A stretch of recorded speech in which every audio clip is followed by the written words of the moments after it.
नमस्कार साथियों, sign career coaching में आपका हार्दिक स्वागत है। आज का अपना टॉपिक है 3 फेज इंडक्शन मोटर पार्ट 2। पहले वीडियो में हमने 3 फेज इंडक्शन मोटर की कुछ बातों के ऊपर चर्चा की थी और उसको आगे बढ़ाते हुए अपन आज कुछ ऐसे और पॉइंट है जो एग्ज़ाम की दृष्टि से इम्पोर्टेंट है आपके लिए, ठीक है, उनके ऊपर अपन चर्चा करेंगे। तो देखो, 3 फेज इंडक्शन मोटर में torque and slip relation, torque और स्लिप के बीच में क्या रिलेशन होता है, ठीक है, ये आपको समझना ज़रूरी है। कई बार एग्जाम में पूछा जाता है क्वेश्चन इसके ऊपर। तो देखो अपन टॉर्क और स्लिप के रिलेशन को पढ़ने के लिए इसको अपन 3 क्षेत्रों में डिवाइड करेंगे। स्लिप का जो मान होता है उस स्लिप के मान के आधार पर अपन इसको तीन कैटेगरी में डिवाइड करेंगे। पहली कैटेगरी आपकी निम्न स्लिप क्षेत्र, ठीक है ना। पहली कैटेगरी है निम्न स्लिप क्षेत्र, जिसमें स्लिप का मान बहुत कम होता है, लगभग 0 के आसपास। 0 तो नहीं हो सकता लेकिन 0 के आसपास, बहुत कम। और ये कंडीशन आपकी नो लोड पे जब मोटर चलती है उस समय पैदा होती है, ठीक है।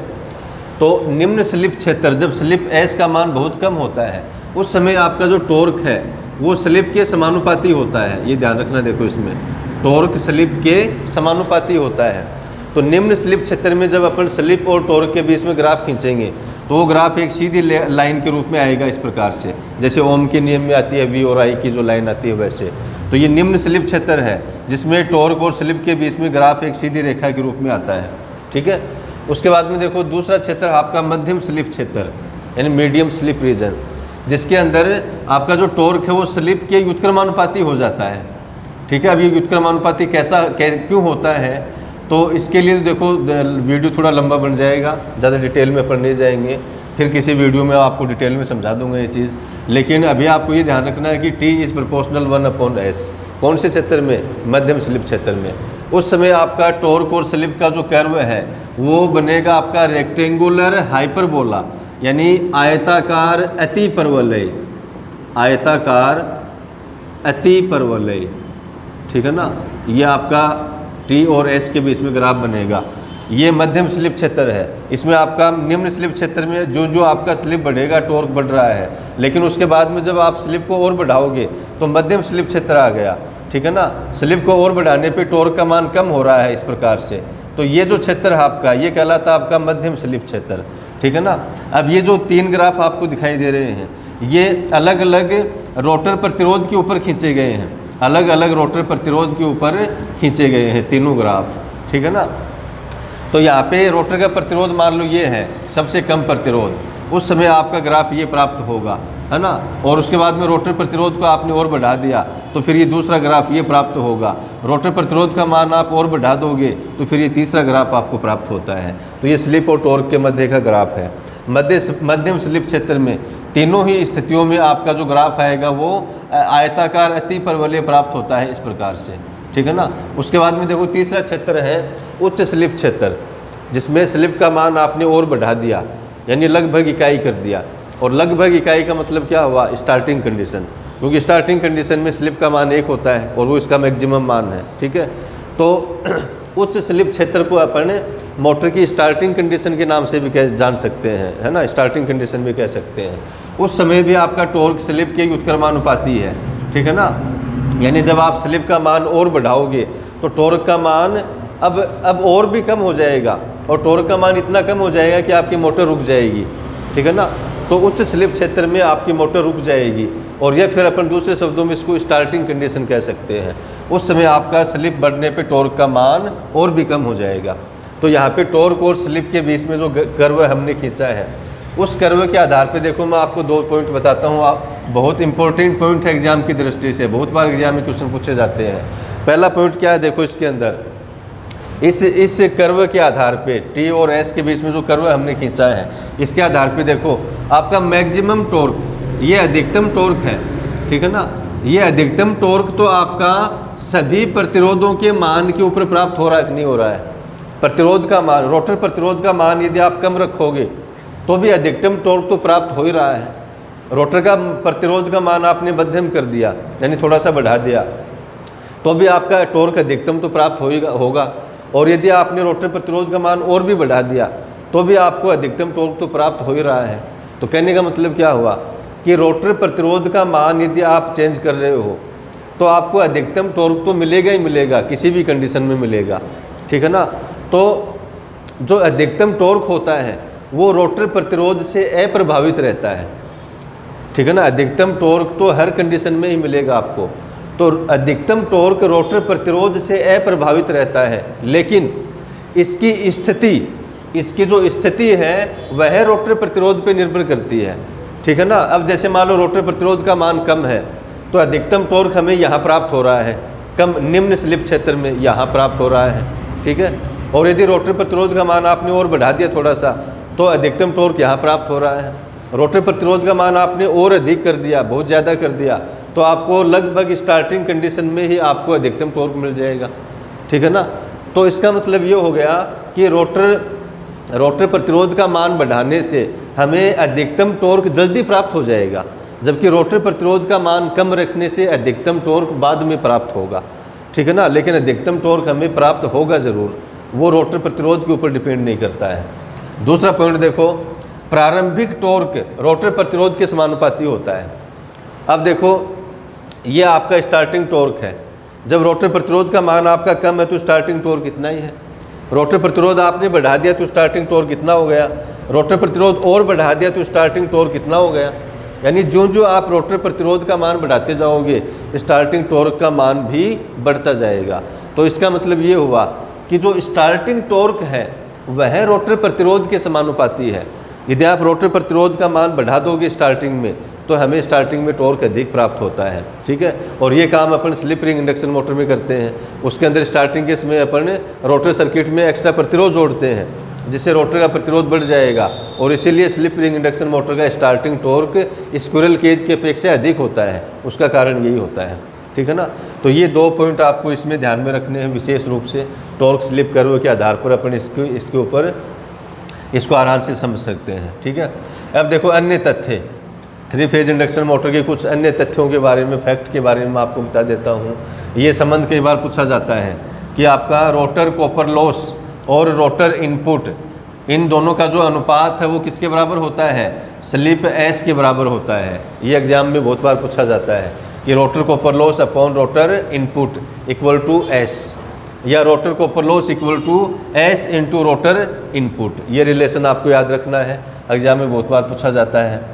इसके बाद में देखो रोटर का आउटपुट बटे रोटर का इनपुट, रोटर का आउटपुट और इनपुट का जो अनुपात है वो किसके बराबर होगा, 1 माइनस एस के बराबर होगा, ठीक है। ये अनुपात तो होगा आपका एस के बराबर और ये अनुपात होगा आपका 1 माइनस एस के बराबर, ठीक है ना। ये अनुपात होगा आपका 1 माइनस एस के बराबर, और इसी के आधार पर अपन लिख सकते हैं कि rotor output equal to rotor input गुणा 1 minus S.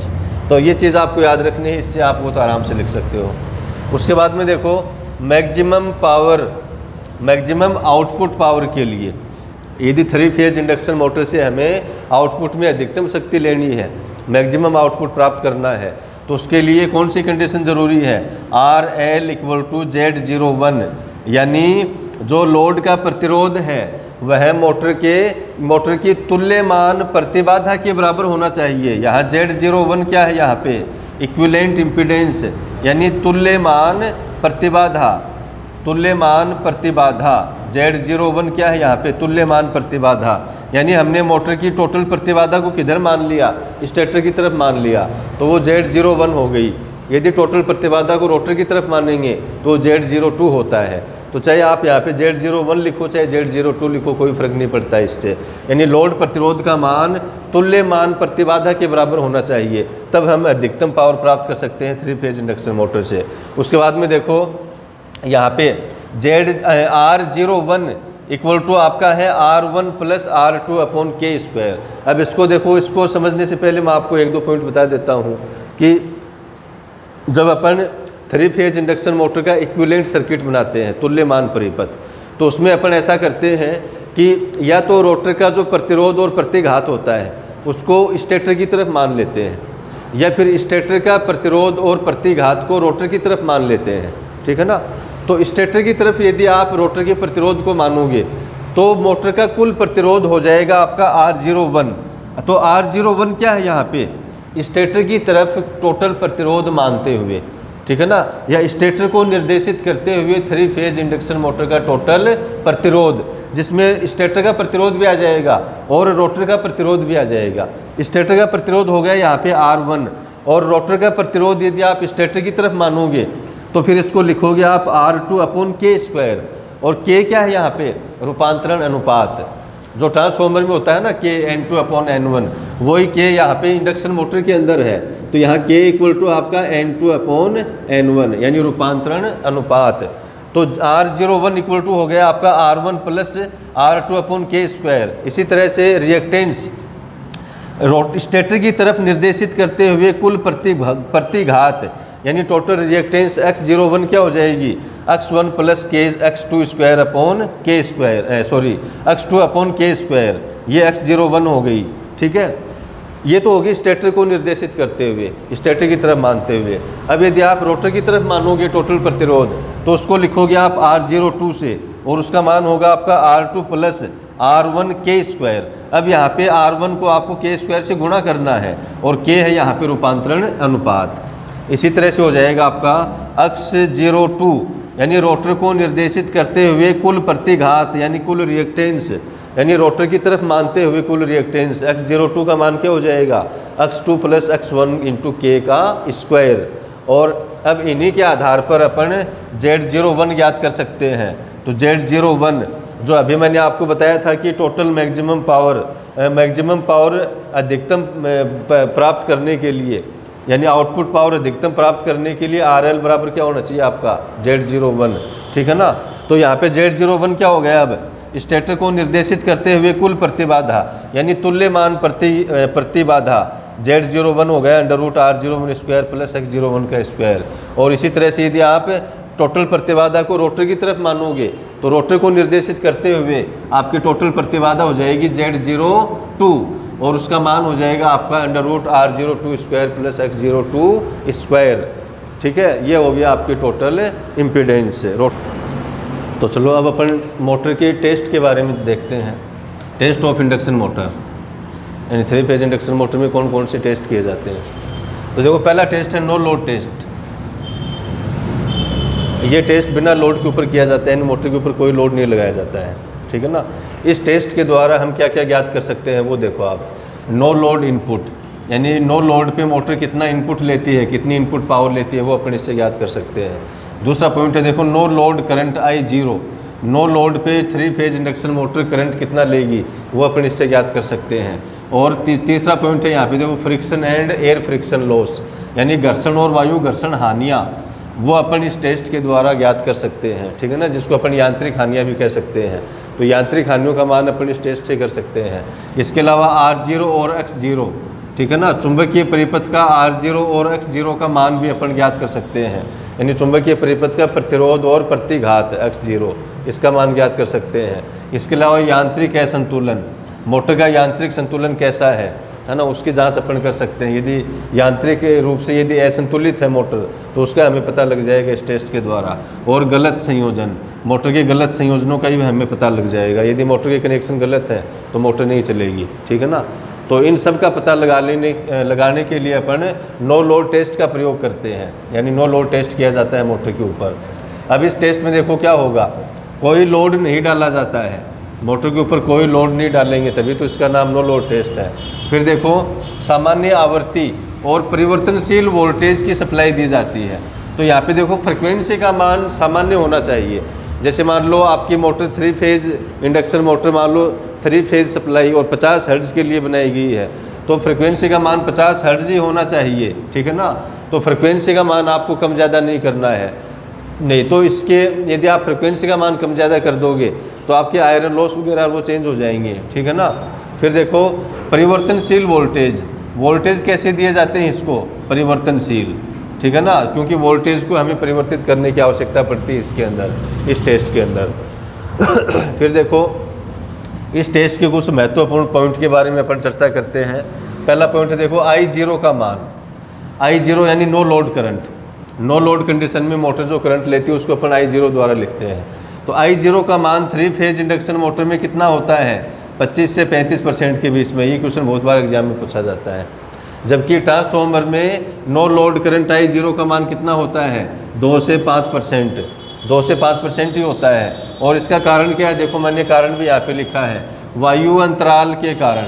3 phase induction motor में रोटर और स्टेटर के बीच में वायु अंतराल होता है, जबकि ट्रांसफॉर्मर में ऐसा कोई वायु अंतराल नहीं होता है प्राइमरी और सेकेंडरी वाइंडिंग के बीच में, ठीक है ना। लेकिन 3 फेज इंडक्शन मोटर में इस एयर गैप के कारण से आपका जो नो लोड करंट है उसका चुंबकन धारा यानी जो वाटलेस कंपोनेंट होता है, रिएक्टिव कंपोनेंट I म्यू, इसका मान अधिक हो जाता है, क्योंकि एयर गैप का रिलक्टेंस अधिक होता है। और रिलक्टेंस अधिक होने से वहाँ पे चुंबकीय क्षेत्र पैदा करने के लिए आपको चुंबकन धारा ज़्यादा चाहिए, ठीक है ना। इसलिए I म्यू का मान अधिक हो जाता है, और I म्यू का मान अधिक होने से I0 का मान बढ़ जाएगा, क्योंकि I0 जो है वो IW और I म्यू इन दोनों के सदिश योग के बराबर होती है। ये क्वेश्चन भी कई बार पूछा जाता है कि I0 का जो मान है वो IW और I म्यू के सदिश योग के बराबर होता है। और I0 का मान ज्ञात करने के लिए अपन एक फॉर्मूला प्रयोग करते हैं। I0 इक्वल टू क्या होगा आपका? √IW² plus I mu square, ये इनका सदिश योग होता है, ठीक है ना। तो इस फॉर्मूले से अपन I0 का मान ज्ञात कर सकते हैं। ये क्वेश्चन भी बहुत बार पूछा जाता है एग्जाम में। तो यहाँ पे I0 का मान अधिक होने का कारण क्या होगा? वायु अंतराल, ठीक है। फिर देखो I0 के 2 कंपोनेंट हैं, 2 घटक हैं। एक तो होता है IW और एक होता है I म्यू। IW को अपन कहते हैं वाटफुल कंपोनेंट या सक्रिय घटक। इसका अन्य नाम क्या होगा? एक्टिव कंपोनेंट यानी सक्रिय घटक, या इसको अपन कह सकते हैं वाटफुल कंपोनेंट, ठीक है ना। और इसका मान होता है आपका I0 इंटू कोस फाई 0, ठीक है। यहाँ पे कोस फाई 0 क्या है? यहाँ पे नो लोड कंडीशन में वोल्टेज और करंट के बीच में बनने वाला फेज कोण या फेज डिफरेंस। फाई 0 क्या है? यहाँ पे फेज डिफरेंस, ठीक है, नो लोड कंडीशन में। और दूसरा कंपोनेंट है इसका I म्यू, जिसको वाटलेस कंपोनेंट या रिएक्टिव कंपोनेंट कहते हैं, या इसको अपन मैग्नेटाइजिंग करंट भी कह सकते हैं, चुंबकन धारा या चुंबकन अवयव, ठीक है, चुंबकन कंपोनेंट। और इसका मान होता है आपका I0 साइन फाई 0 के बराबर, ठीक है।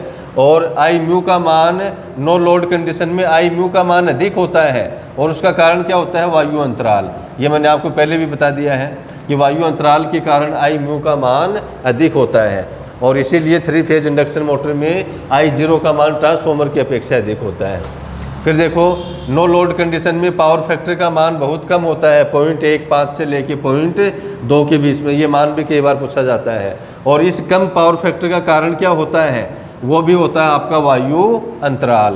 तो 3 फेज मोटर के अंदर जो वायु अंतराल होता है वो कई तरह से प्रभाव डालता है मोटर के ऊपर, ठीक है ना। तो ये नो लोड कंडीशन में पावर फैक्टर को कम कर देता है, और फुल लोड कंडीशन में भी पावर फैक्टर इसका ट्रांसफॉर्मर की अपेक्षा कम ही होता है, ठीक है। फिर देखो दूसरा टेस्ट आपका शॉर्ट सर्किट टेस्ट, या इसको अपन कह सकते हैं ब्लॉक्ड रोटर टेस्ट, जिसमें रोटर को ब्लॉक कर दिया जाता है, रोटर को रोक दिया जाता है। रोटर को स्थिर रखते हुए, रोटर को स्थिर रखकर स्टेटर को कम वोल्टेज दिए जाते हैं। रोटर को आप स्थिर रखोगे तो स्टेटर को कम वोल्टेज देंगे। और इस टेस्ट के द्वारा अपन कौन कौन सी चीज़ें ज्ञात कर सकते हैं? देखो पहला तो हो जाएगा आपका टोटल कॉपर लॉस। पहला पॉइंट क्या है यहाँ पे? टोटल कॉपर लॉस, जितने कॉपर लॉस होंगे वो सारे ज्ञात कर सकते हैं इस टेस्ट से। फिर शॉर्ट सर्किट कंडीशन में पावर फैक्टर कितना होगा मोटर का, वो ज्ञात कर सकते हैं। R01 और X01 का मान ज्ञात कर सकते हैं, और ये मैंने आपको बताया था R01 और X01 क्या होते हैं, ठीक है। और Z01 का मान ज्ञात कर सकते हैं, यानी इक्विवेलेंट इम्पीडेंस, तुल्यमान प्रतिबाधा। लेकिन इस टेस्ट के द्वारा हमें यांत्रिक दोषों का पता नहीं चलता है, क्योंकि रोटर घूमता ही नहीं है, तो यांत्रिक दोषों का पता कैसे लगेगा, ठीक है।